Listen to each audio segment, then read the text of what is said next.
Hi everyone, I'm Shep. And I'm Brittany. And this is the Super Amazing Show. And each week we bring you a tip or idea to help you create a super amazing experience. Brittany, what are we doing this week?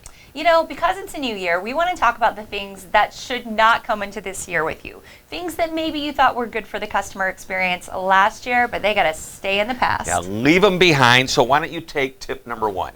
Tip number one is to go to your website and see if you have an AI chatbot that immediately accosts your customers. There's nothing worse than hitting a website and immediately getting the pop-up that says, have you found everything you're looking for? And I always want to reply, of course I haven't. I've been on your site for 3 seconds. Chill out a little on those chatbots. Yeah, and speaking of website, let's add another one on top of that. So number 2 is get rid of that obnoxious pop-up window that pops up so quickly you can't even start to begin to understand what the website is about. You combine that with the chatbot and you've got a miserable customer experience. You have to close 8 or 9 things before you can even find the menu bar, especially if you're on mobile. So kick those to the curb. All right, so number 3. Number 3, with your frontline employees, when someone says thank you, don't say no problem. That's not a great response. It isn't a problem. It's not a problem. It's a pleasure and an honor to help this customer.